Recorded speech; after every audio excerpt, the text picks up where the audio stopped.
As a reminder, this conference is being recorded. I would now like to turn the call over to Mr. Greg McLeod, Director of Investor Relations. Please go ahead, sir. Thank you, Christine. Good afternoon and welcome to Southern Company's first quarter 2026 earnings call. Joining me today are Chris Womack, Chairman, President, and Chief Executive Officer of Southern Company, and David Poroch, Chief Financial Officer.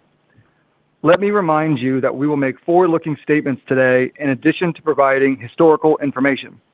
Various important factors could cause actual results to differ materially from those indicated in the forward-looking statements, including those discussed in our Form 10-K, Form 10-Q, and subsequent securities filings.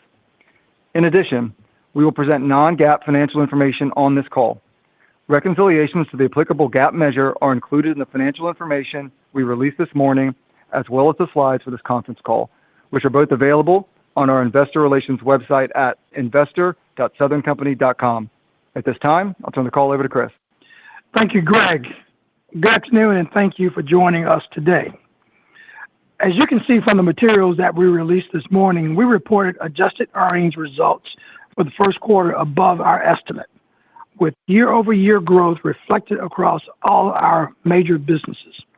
That performance reflects premium execution and the strength of our strategy to serve the phenomenal growth we're seeing across the Southeast with reliable and affordable energy while delivering durable long-term value for shareholders.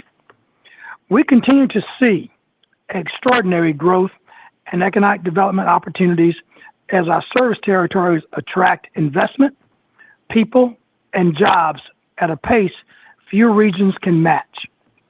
As we previously highlighted, a substantial portion of this growth is driven by projected demand from large load customers. The demand for power across our electric service territories has culminated in 23 GW of contracted or late-stage load. In just the last 2 months, we have signed contracts for another 1.9 GW of customer load with high credit quality hyperscalers, bringing our fully contracted large load agreements to more than 11 GW across our electric subsidiaries. These bilateral negotiated agreements are structured so that customers driving incremental demand cover the full share of the cost to serve them, helping to assure this growth benefits all customers. We continue to execute on our plans to serve growth, and our straightforward approach protects existing customers. We invest in line with demand to serve growth that enables us to deliver regular, predictable, and sustainable results while providing meaningful benefits to the customers and communities we are privileged to serve.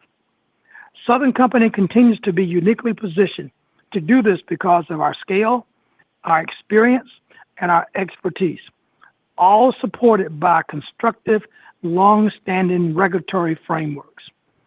At Southern Company, we are capitalizing on transformative growth opportunities while delivering energy reliability and rate stability as energy demands grow, with base rates held stable in Alabama and Georgia until at least 2029, along with the recent filing to lower rates in Georgia associated with the recovery of fuel and storm costs.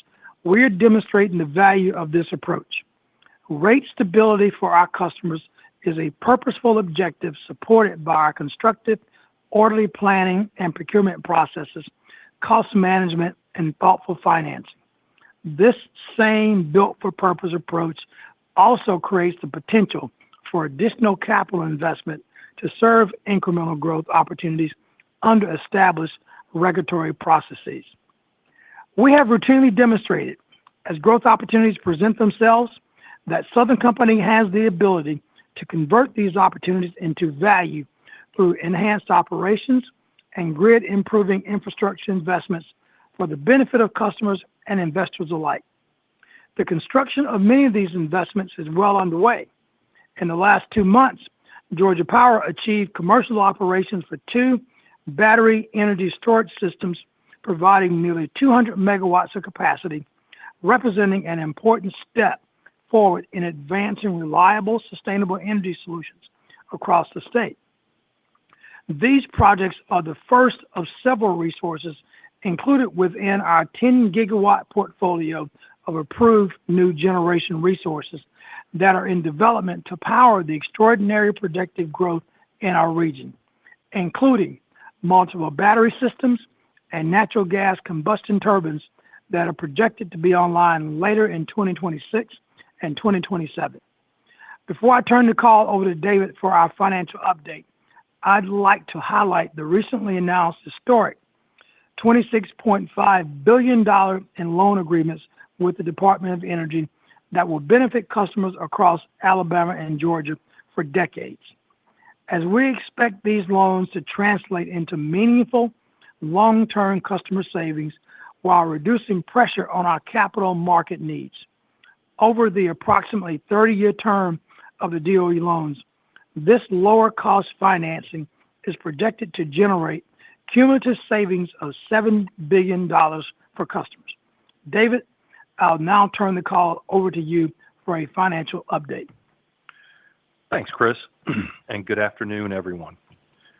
For the first quarter of 2026, our adjusted EPS was $1.32 per share, 9 cents higher than the first quarter of 2025 and 12 cents above our estimate. The primary drivers of our performance for the quarter compared to last year were meaningful customer growth and increased usage, including from data centers at our state-regulated electric utilities. Additionally, increased revenues in our gas utilities and higher energy-related revenues in our unregulated businesses, including Southern Power, were positive drivers in the first quarter. This was partially offset by higher financing costs and milder weather year-over-year compared to the first quarter of 2025. A complete reconciliation of year-over-year earnings is included in the materials we released this morning. Our adjusted EPS estimate for the second quarter is $1 per share. Turning now to retail electricity sales, first quarter weather normal retail electricity sales to all classes were 2.3% higher than the first quarter of 2025. This represents the highest total retail sales growth that we've seen in the first quarter in recent history. In fact, sales to all three customer classes were up year-over-year, including residential, where we saw 46,000 new customers added to our system as positive trends in net migration continue. The commercial class grew 4.5% in the first quarter when adjusted for weather, bolstered by ongoing growth in data centers. Data center usage saw material expansion in the quarter, up 42% year-over-year, primarily due to accelerating usage ramps at large load facilities.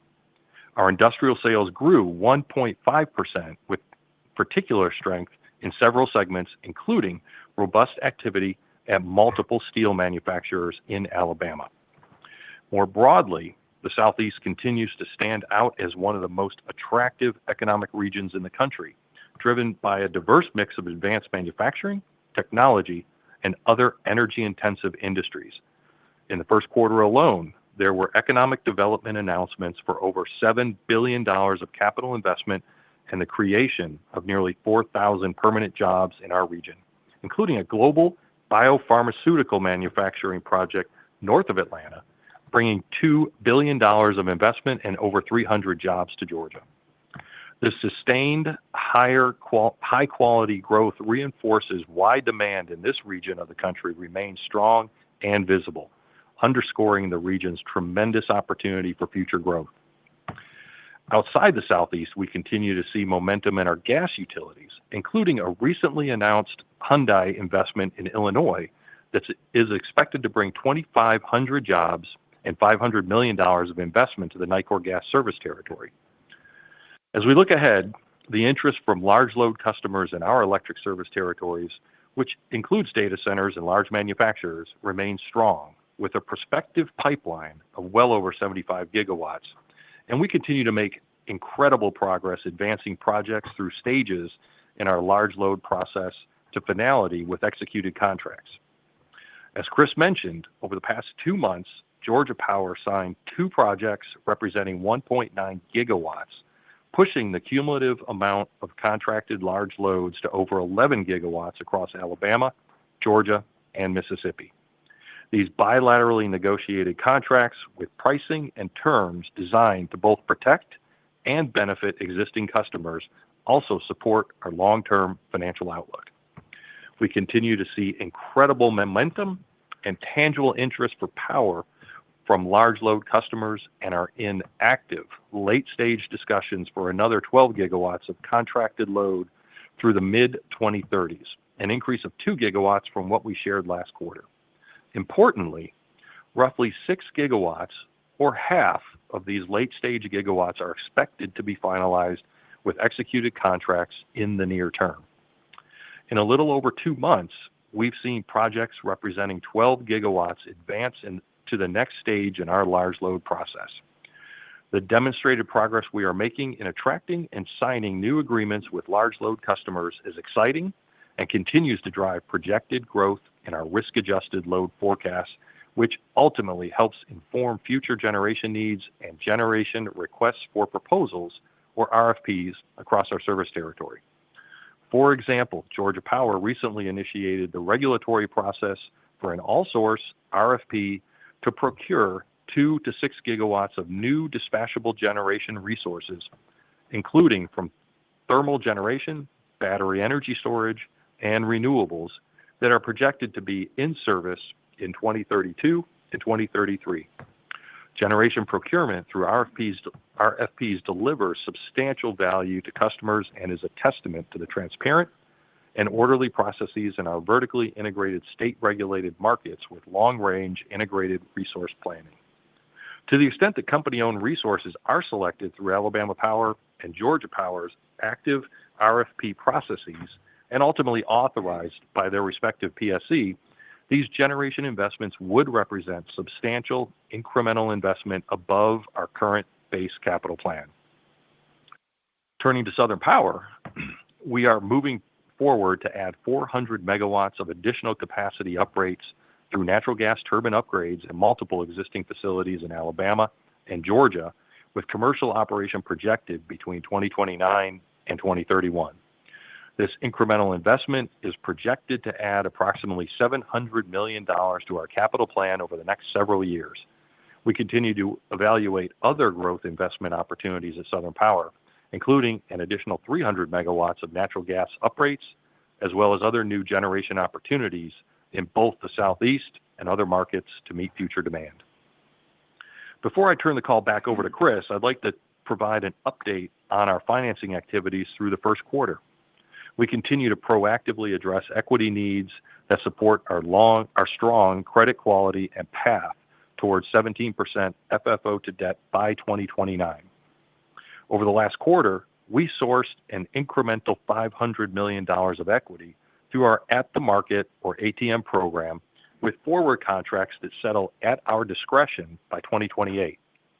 Combined with the significant amount of equity previously sourced, and including the incremental $700 million of Southern Power projected capital expenditures I mentioned earlier, we project a remaining need for equity or equity equivalents of approximately $1.8 billion through 2030 in support of our capital plan and long-term credit objectives. We are well positioned to continue financing our remaining equity needs in a credit-supportive and shareholder-focused fashion. I'll now turn the call back over to Chris. Thank you, David. Last week, the Southern Company Board of Directors approved an increase of 8 cents per share in our annual common dividend, raising the annualized rate to $3.04 per share. This action marks our 25th consecutive annual increase, and this will now be 79 consecutive years, dating back to 1948. Southern Company has paid a dividend that is equal to or greater than the previous year. Increasing dividend 25 years in a row represents a historic milestone for the company and underscores our focus on premium risk-adjusted total shareholder return and our goal of delivering regular, predictable, and sustainable value for our shareholders. We are incredibly proud of our strong dividend track record, which continues to be an integral part of Southern Company's long-term value proposition. As we conclude our discussion today, Our first quarter results reinforce a simple point. Our company is delivering. We're off to a strong start in 2026, and that momentum gives us confidence as we continue executing on our long-term goals. We're capturing growth, protecting customers, and creating long-term value, and we're doing it in a disciplined, predictable way. With that foundation, we have a bright future ahead. Thank you for joining us this afternoon and for your continued interest in Southern Company. Operator, we are now ready to take questions. Thank you. We will now be conducting a question-and-answer session. If you would like to ask a question, please press star one on your telephone keypad. A confirmation tone will indicate your line is in the question queue. You may press star two if you would like to remove your question from the queue. For participants using speaker equipment, it may be necessary to pick up your handset before pressing the star keys. One moment, please, while we poll for questions. Thank you. Our first question comes from a line of Shar Pourreza with Wells Fargo. Please proceed with your question. Hey, Shar. Hey, guys. Hey, Chris. How you doing? All right, not too bad. Hope you're doing well. Good for you. Chris, just on new nuclear, there seems to be sort of a consortium that's formed with utilities and hyperscalers, maybe with some backstop by U.S. government around sort of new AP1000s. And it seems like there could be some views that hyperscalers would be willing to take on some of the cost inflation risk above budgeted amounts. One of your peers kind of highlighted that they wouldn't be surprised if the first deal was announced this year. Can you maybe comment on your views? Is Southern interested? Are you in the consortium? Just, I guess, some thoughts on new nuclear in light of the learning curves of Unit 3 versus Unit 4. Thanks. Yeah, sure. I mean, a very, very good question. And let me at the outset say I am very excited to see all the actions that the Trump administration has taken to support the build and construction of new nuclear. I mean, I've said it, you heard me say it many times, with the growth that we see in this country. I think it's going to be important that we make available new nuclear in this country to help and support and meet this demand. I mean, the Trump administration, I think, has taken some wonderful steps on the regulatory front. All the conversations that DOE is leading and having today about long lead times for supply chains, all of these issues are matters that we clearly have to address and get our arms around. All of these things can help mitigate risk associated with new construction. As you know, I mean, I said before, Southern Company is not at a place to make a commitment about building a new unit. We're going to continue to share the experiences that we gain from Vogtle Units 3 and 4, sharing that here in this country and other places with other industries and other companies that are interested in moving forward.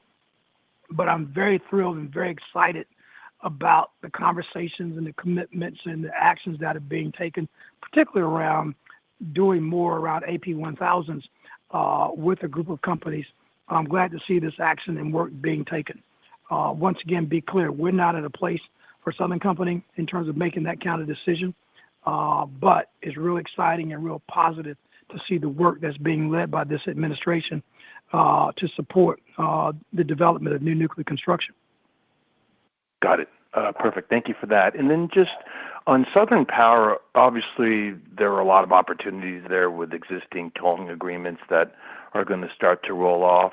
I guess, have those renegotiation conversations started? But more importantly, are there any sort of conversations being had with potential hyperscalers with those assets? There seems to be more and more interest on the gas side.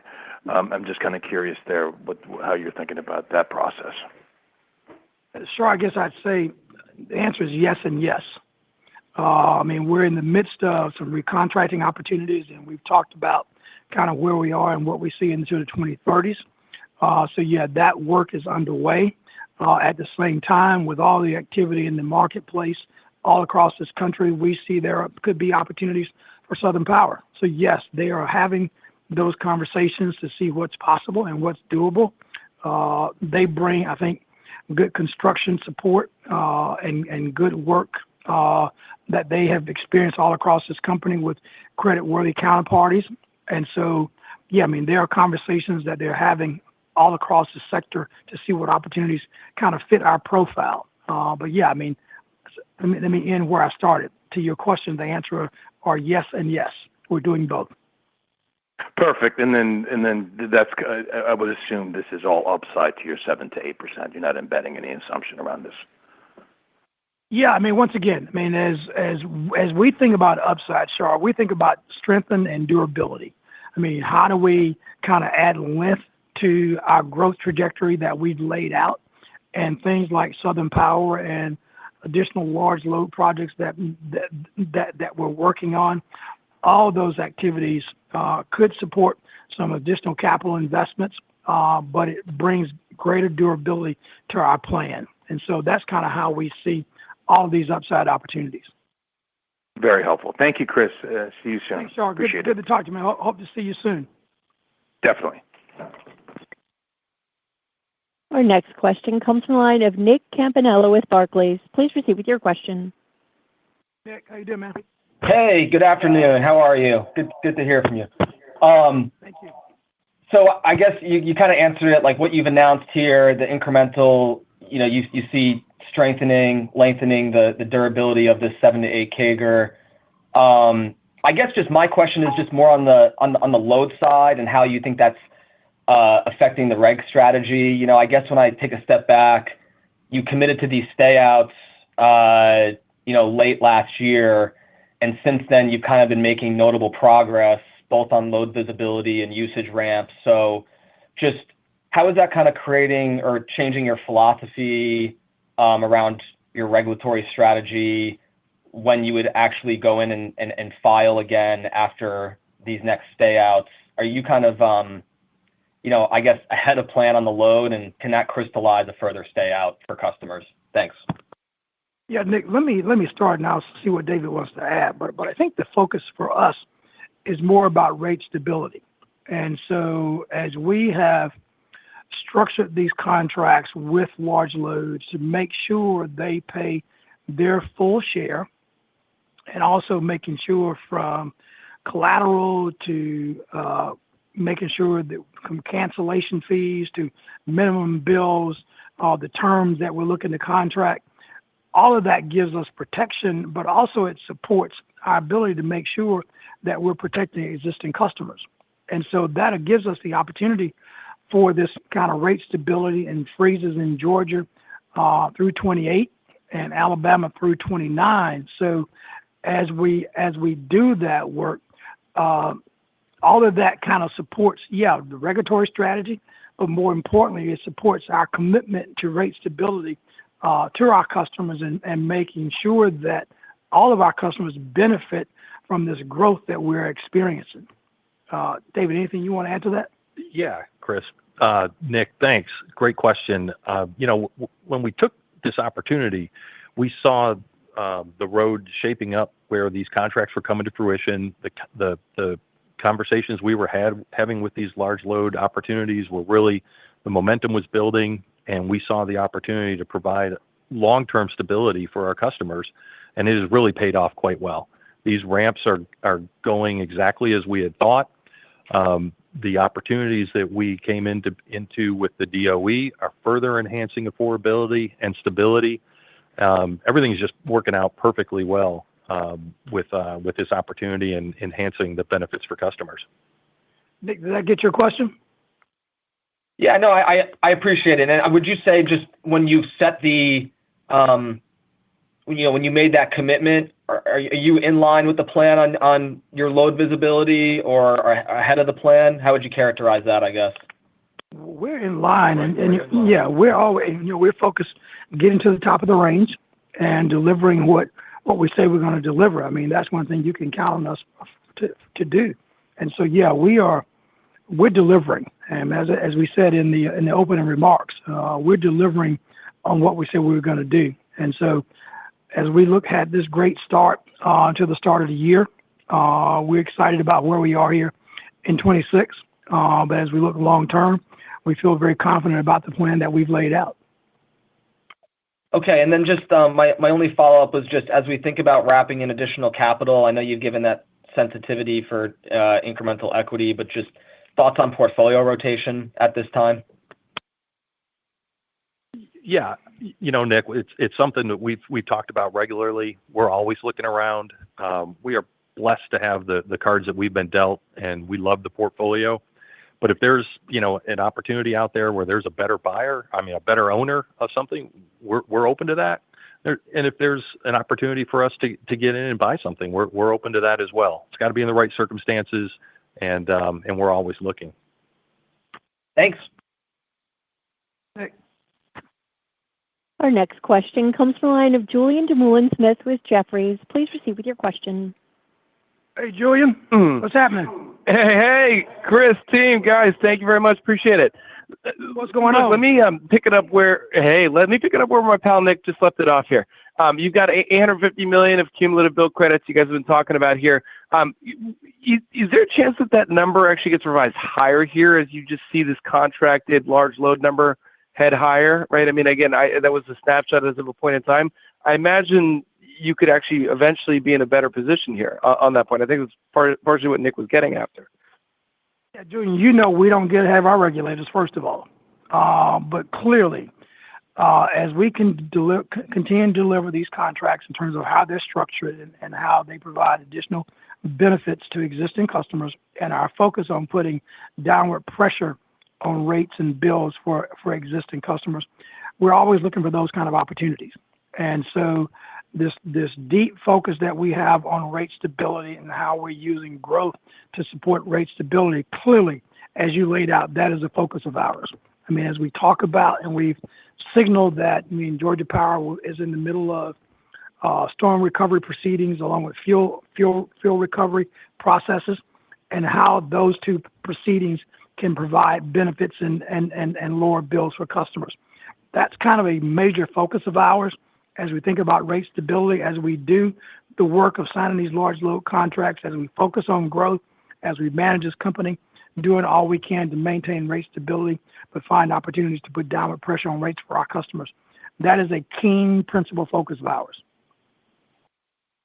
Awesome. Thank you so much. Let me follow this up real quickly here, because obviously you're showing continued quarter-over-quarter success at the Southern corporate level on finalizing up contracts, right? As you show in that funnel chart, right, in your slide deck.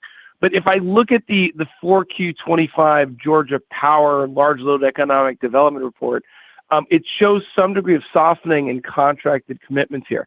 And look, I just want to needle. Is there something about Georgia versus your other states, a la maybe Alabama, where there's other states accelerating to offset Georgia? Again, there's a timing element here. Again, there's a lot of different numbers floating around, but I just want to make sure I'm understanding the core message here.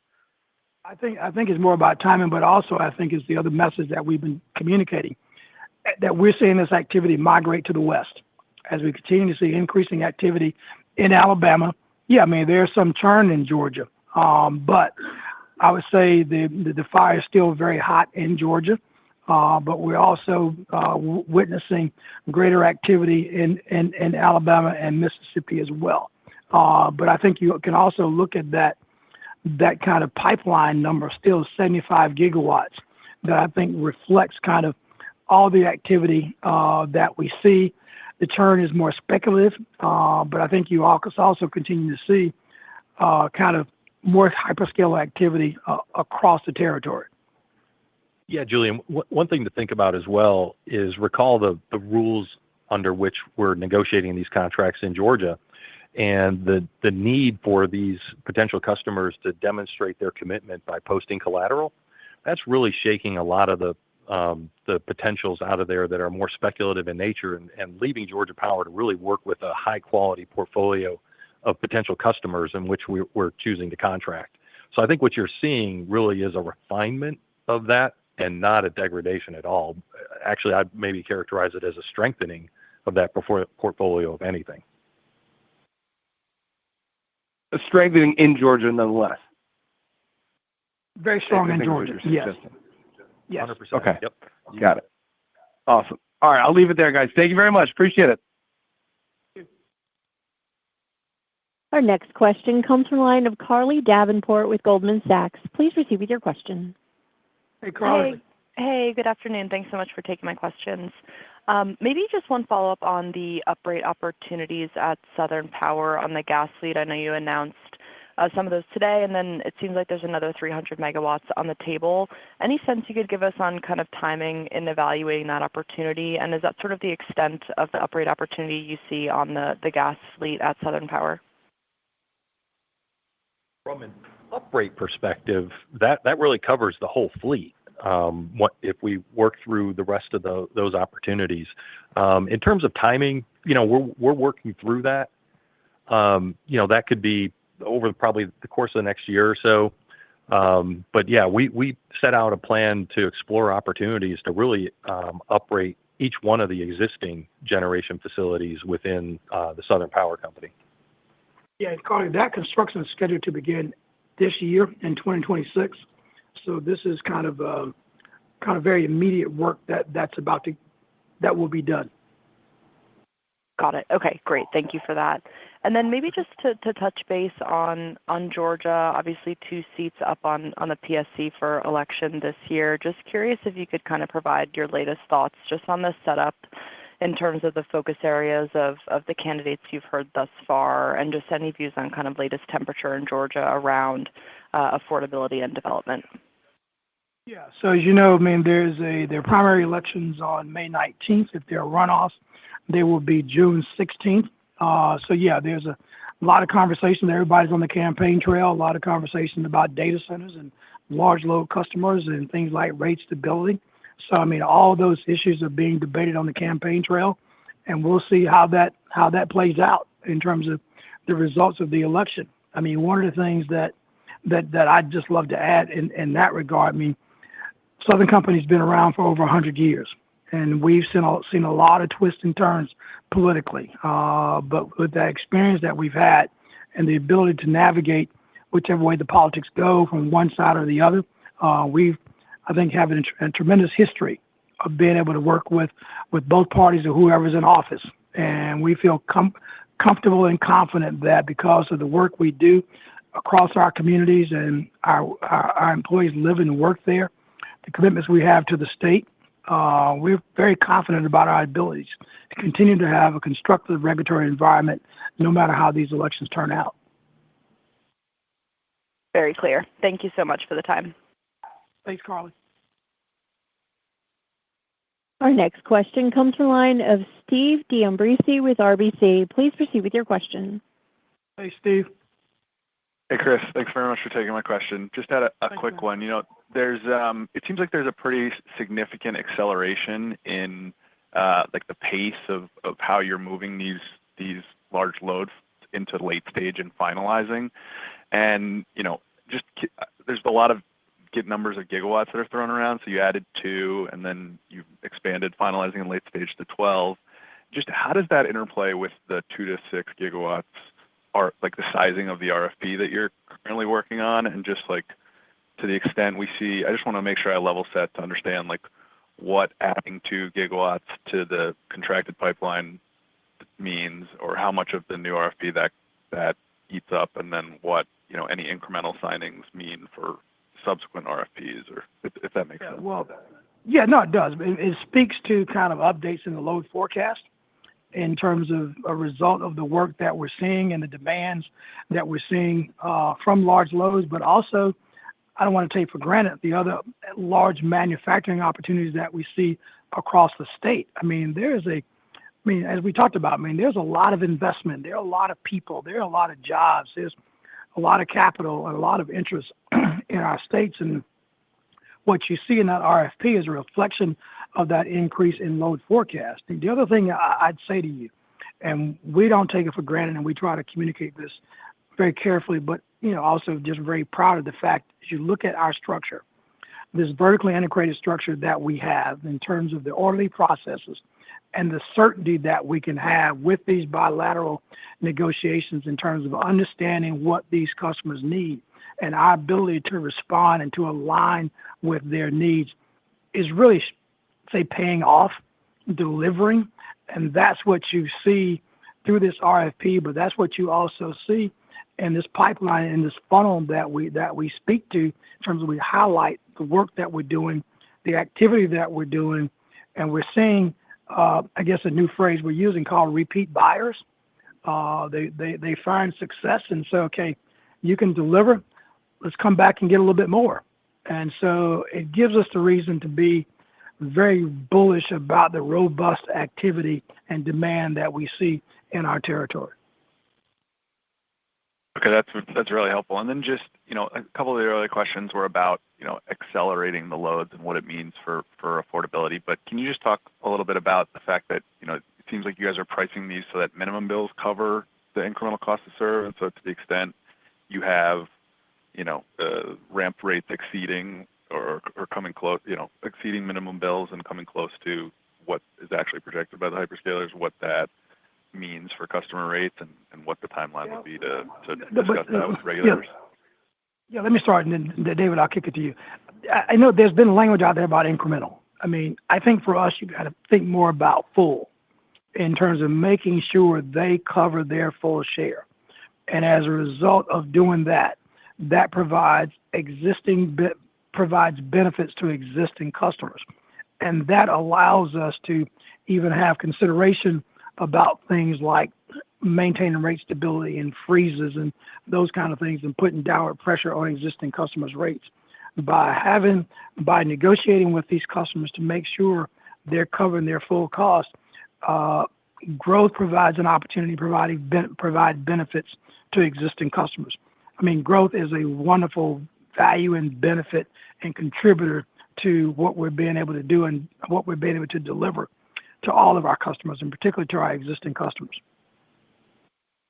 Yeah, and Steve, what you may also want to think about, I think a differentiating factor in our contracts is the minimum bill that is established within the contract, and it is designed to recover all of the cost introduced into the system, like Chris said. But we're not, if you will, held captive to a variable pricing methodology in order to recover those costs. It's all embedded within the minimum bill. So you could think about it as basically writing a call option to the network. And we recover our costs through that minimum bill, not through the variable pricing and making sure that the customer achieves their ramp rates. It's really a very thoughtful design, I think a differentiating factor around the country, and it's really helping to protect our customers and provide the stability and downward pressure on rates going forward. Okay, that's great. Thanks very much for the time. Appreciate it. Thank you very much. Our next question comes from the line of Nick Amicucci with Evercore ISI. Please proceed with your question. Hey, Nick. Hey, great. Thanks, everybody. And yeah, perfect timing there. So actually, David, I wanted to kind of hone in on that a little bit. Just the, I guess, the attractiveness / the ability of you guys to kind of leverage, the notion of virtual power plants and just kind of leveraging all of your asset base, just being that you guys are fully integrated, and the attractiveness of that to kind of just expediting this, the time to power type of mechanism. What's your question?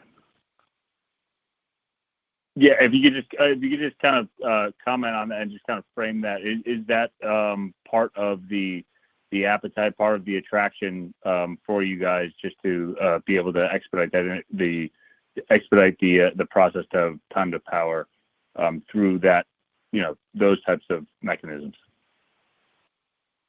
I think, Nick, I mean, great observation.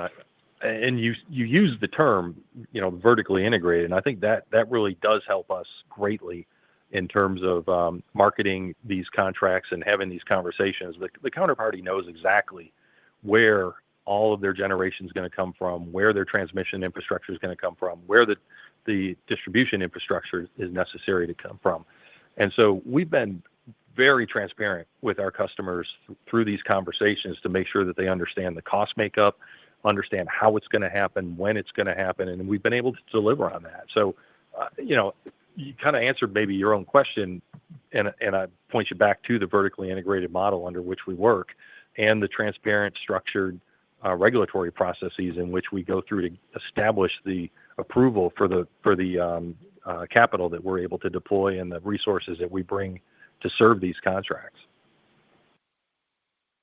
Great. No, that's helpful. And then if we kind of think about too, just kind of the incremental growth kind of going forward and just the availability of, just within the supply chain and turbine availability. Obviously, you guys had, kind of somewhat front run, these higher prices.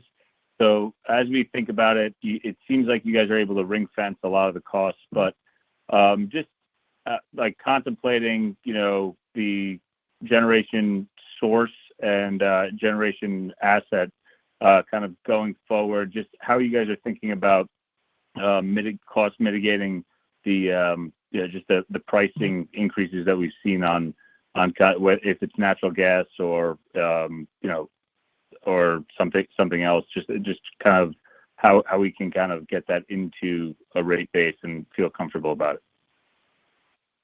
Let me say, and we talked earlier about size and scale, and that is one of the benefits that we bring to this period of time in terms of having these relationships, having worked with OEMs, having worked with turbine suppliers for years.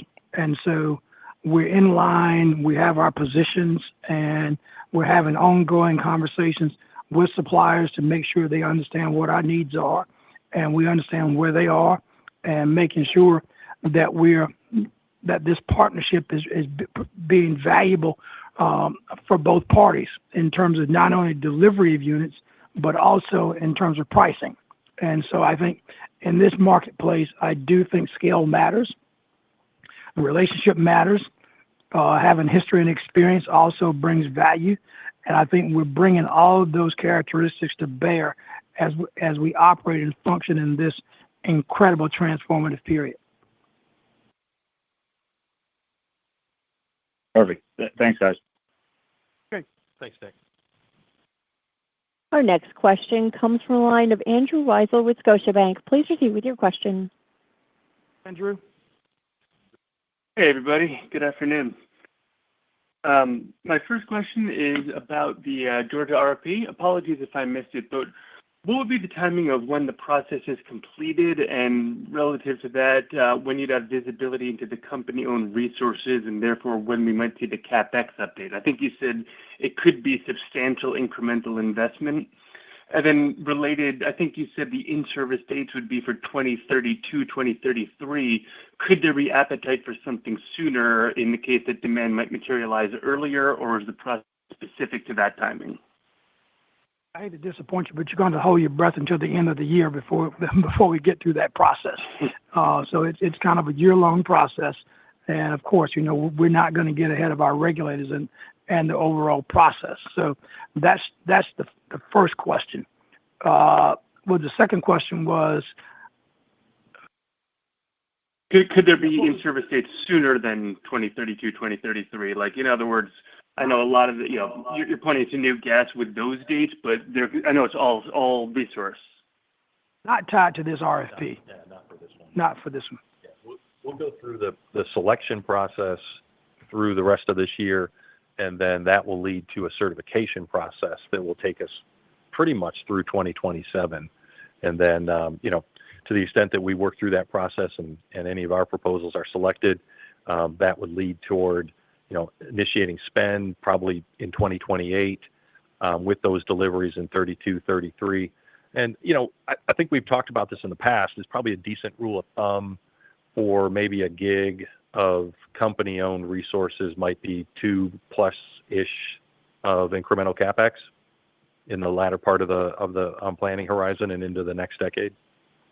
Yeah, and as you know, we're building some 10 gigawatts now that gets us through the end of this decade, and then the RFP that was certified the end of last year, that kind of gets us into the early parts of the 2030s. So once again, it speaks to kind of the very orderly processes and planning processes that we have across our company. Very helpful. Okay, then just to clarify on the equity outlook, first, the $26.5 billion of DOE loan guarantees. Am I right that would reduce traditional debt dollar for dollar without impacting the equity? Is that the right way to think about it? And then it looks like an incremental $300 million of equity relates to $700 million from the Southern Power gas uprates. What would be the timing of that? I think the uprates are for 29 to 31. So should I think of the equity being in the later years of the plan? And just to clarify, if you do move forward with the additional 300 megawatts, would that require additional equity, or is that sort of included? Sorry, I guess that was sort of a 3-for-1. Yeah, that's a multi-parter. So first, the DOE loans that definitely helps our capital markets needs. Pretty much takes care of us for at least the foreseeable future. Great pricing, helps with liquidity, and at Georgia and Alabama, recall. Now, you talked about Southern Power uprates, and yes, we're continuing along with that sort of 40% equity proportion as we grow those capital opportunities. So that is incremental. That's what we talked about now. And, keeping us in line with that 17% FFO to debt, as we explore those other opportunities beyond the $700 million we talked about today, would likely carry about a 40% ongoing equity proportion. And we'll explore whatever opportunities are available to us at the time, and take advantage of market circumstances. But I think it's a good rule of thumb to continue to expect about 40% of incremental capital to be funded through equity. Okay, very, very helpful. Thank you. Appreciate it. Our next question comes from the line of Richard Sunderland with Truist. Please proceed with your question. Hey, Richard. Hey, good afternoon. Thanks for the time. Just one for me, recognizing the progress on the Southern Power uprates and the 300 megawatts to go. Just curious about sort of the overall development arc here, given that progress on the uprates. Is it sort of tracking the expectations you laid out on the 4Q update, and how you think about the timing for more visibility into, say, brownfield, greenfield development there? Thank you. Yeah, I think it's tracking as we expected. The interest is very strong on both the recontracting opportunities that we have in negotiation with existing customers. Clearly, from a brownfield standpoint, we're in early stage considerations of those possibilities. So I think probably later in the year, we'll be in a better position to give you kind of more update on kind of where all that stands. But as we said before earlier, we're executing on what we've highlighted. And so we're moving through the plan, I think, very orderly and delivering as we have outlined. But we'll keep you posted as we see results and as projects begin to bear fruition. Perfect. That's all for me. Thank you. Thank you. Thanks, Richard. Our next question comes from the line of David Arcaro with Morgan Stanley. Please proceed with your question. What's up, David? Hey, thanks so much. Thanks for taking the questions. Wondering if you could speak to the supply chain and just where you stand currently in terms of access to some of the tight areas like turbines and labor, what you're seeing there? It's in this current market, it's not anything you can take for granted. I would tell you, though, once again, I speak to the size and scale of our company and the relationships that we have with these suppliers. The headline would be, we're very well positioned, okay? But still, that is not something we can sleep on. We have to continue to work it, whether it's turbines, whether it's transformers, whether it's wire, cable, you name it. That is something our supply chain organization continues to be very aggressive in terms of focused on. We do have, as we look at RFPs, we do have the turbines identified to support those RFPs. Also, you mentioned labor. We've had a long history of working with labor. We have, I think, an incredible relationship, whether it's building trades, other organizations, labor organizations, and we continue to update them in terms of what our needs are, our construction schedules, and kind of the skills that will be needed. And those relationships, I think, will bear fruit from us because you got to expect there's going to be some tightness in the labor market. And so I think those relationships would be very, very important. I mean, I go back to doing the Vogtle construction. At peak periods, we had some 10,000 laborers on the site. And all that we went through that project, I think, further enhanced the relationship that we have with labor. we continue to be involved with it. We continue to have conversations about what's coming down the road and what our needs will be. I think those relationships will pay off very well for us in a very constrained environment. So that would be my answer there. So it's about coordination, but it's also about a lot of our experience in terms of what we've done and what the work we've done, things we've built. So I feel good about where we are, but we got to keep getting better there. Got to keep working it. Got it. Yeah, appreciate that. Very helpful. And then just wanted to maybe double check. So when would new generation be needed, I guess, as you sign more large load contracts? Like, how do we think about, the next round of an all source RFP? Is there a certain level of gigawatts that you'd expect to trigger that for another round here, or more just a matter of time? So I think I mentioned earlier on the call, I mean, we're in the midst now of building 10 gigawatts that will support activities and demands through the end of the decade. The RFP that was certified in Georgia end of last year would take us through the early stages of the 2030s. And then this RFP looks more at 2032, 2033 timeframe, somewhere between another 2 gigawatts, 6 gigawatts. I mean, so we're lining up pretty well in terms of matching up with the needs that we're seeing across the economy and across the market. Alabama is also active from an RFP standpoint. So feel pretty good about how we're matching up with the demand and load forecast to meet those needs between now and the mid-30s. Okay, great. Thank you. Appreciate it. Welcome. Our next question comes from the line of Paul Fremont with Ladenburg Thalmann. Please proceed with your question. What's up, Paul? Hey, thank you very much, and a really strong result for the quarter. I just wanted to pursue a little bit Southern Power. Can you give us a sense of how much of that capacity is currently contracted today?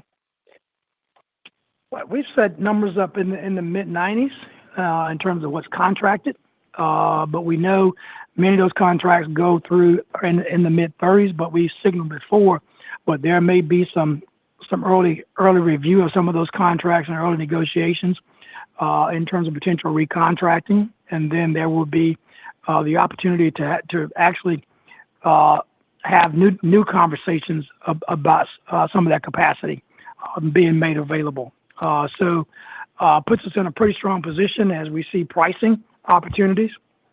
But kind of, once again, I think Southern Power is in a real strong position, recognizing the demand that's currently in the marketplace and what they're seeing around pricing. And then when I look at the 400 megawatts, should I assume that you've already contracted for that capacity, or or is it likely that when it's built, you will contract for it? Now, we're in. You mean the 400 megawatts that we announced the uprate? Yes, the uprate, today, the right? 400 megawatts of uprate. Yeah, those are ongoing conversations. Fairly late stage. We'll be wrapping those up in the relatively near future, but those conversations are well in hand. So likely, by the time it's built, it'll be contracted. That is clearly our expectation. I mean, and then I would assume. Sorry.